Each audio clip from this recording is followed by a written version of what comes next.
Hi friends, Mahanadi சீரியலில் சீக்கிரமாக காவேரியும் விஜயும் ஒன்று சேரணும்னு நினைக்கிறவங்க நம்ம வீடியோவை லைக் பண்ணிக்கோங்க.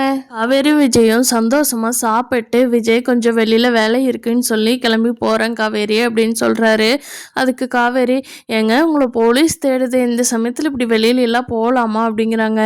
இல்லை, முக்கியமான வேலை, பசுபதி எங்கே இருக்கான்னு சொல்லி தகவல் கிடச்சிருக்கு, நான் அப்படியே போய் பார்த்துட்டு வந்துடுறேன்னு சொல்லிட்டு கிளம்புறாங்க காவேரி. விஜய் கிளம்பி போனது யாரும் பார்க்கலையான்னு சொல்லிட்டு காவேரி வெளியில் வந்து செக் பண்ணிட்டு இருக்காங்க.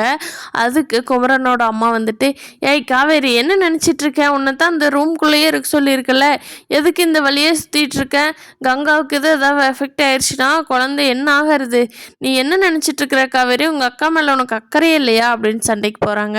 அது காவேரி, அத்தை அத்தை இல்லை அத்தை, நான் சும்மா உள்ளேயே ஒரு மாதிரி இருக்குன்னு சொல்லிட்டு வெளியில் வந்தேன், நான் அக்காவை இந்த பக்கமே வர வேண்டான்னு சொல்லிட்டேனே அப்படிங்கிறாங்க. அவளை சொல்லிட்டா மட்டும் போதாது, நீயும் வரக்கூடாது அப்படிங்கிறாங்க. சரிங்கத்த எனக்கு சரியாக வரைக்கும் நான் வெளியவே வரல, போதுமா அப்படின்னு சொல்லிட்டு உள்ளே போயிடுறாங்க காவேரி. வேலையெல்லாம் முடிச்சுட்டு நைட் வந்த விஜய்கிட்ட காவேரி கேட்குறாங்க, விஜய் என்னாச்சு, பசுபதி பற்றி ஏதாவது தகவல் கிடைச்சதா என்னன்னு கேட்குறாங்க. அந்த இடத்துல தான் இருந்திருக்கான் காவேரி, நான் போகிறதுக்குள்ளே எப்படியோ எஸ்கேப் ஆயிட்டா, நம்ம ஆளுங்கள்லாம் தொலைவிட்டு தான் இருக்காங்க, சீக்கிரமாக கண்டுபிடிச்சிருவாங்க, எப்படியாவது வெண்ணிலாவும் கண் முழிச்சிட்டு வெண்ணிலாவோட மாமாவோ இல்லை பசுபதியோ யாரோ ஒருத்தர் கிடைச்சாங்கன்னா மட்டும்தான் நம்ம வந்து ஃப்ரீ ஆக முடியும், இந்த கேஸ்லேருந்து வெளியில் வர முடியும்.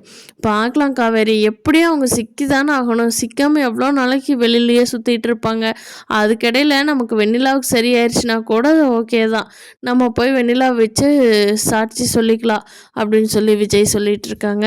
குமரனோட அம்மா வேற குமரனை தனியாக போயிடலாண்டா, நம்ம ஊருக்கே போயிடலாண்டா அப்படின்னு கூப்பிட்டுட்டு இருக்காங்க. அதை கங்கா வந்து குமரன்கிட்ட பேசுகிறாங்க.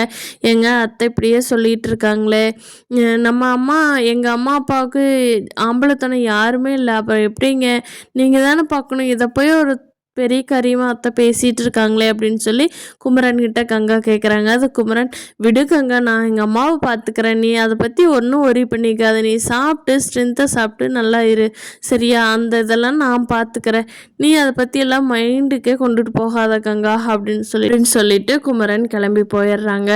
சாரதாமாவுக்கு, ஏண்டி குழந்த பிறக்கிற டெலிவரிக்கு நீ ஊருக்கு வந்துடுறியா, நானும் நர்மதாவும் காவேரியும் ஊருக்கே கிளம்பி போயிடுறோம் அப்படின்னு கேட்குறாங்க. அதுக்கு கங்கா, அம்மா நீ கம்மின்னு இருக்கிறியா, இந்த அப்பளம் தேய்ச்சிக்கு சொன்னல காவேரி, அந்த வேலையை போய் பாரு சரியா, வேறு எதுவும் யோசிக்காத அப்படின்னு சொல்லிட்டு ரூம்குள்ளே போயிடுறாங்க கங்கா. பார்க்கலாம் ஃப்ரெண்ட்ஸ், அடுத்த எபிசோட்ஸில் இன்னும் சுவாரஸ்யமான நிகழ்வுகள் என்ன நடக்க போகுது, வெண்ணிலா கண்ணு முழிச்சிடுறாங்களா என்னங்கிறத. இந்த வீடியோ பிடிச்சிருந்தா நம்ம சேனலை சப்ஸ்கிரைப் பண்ணிக்கோங்க.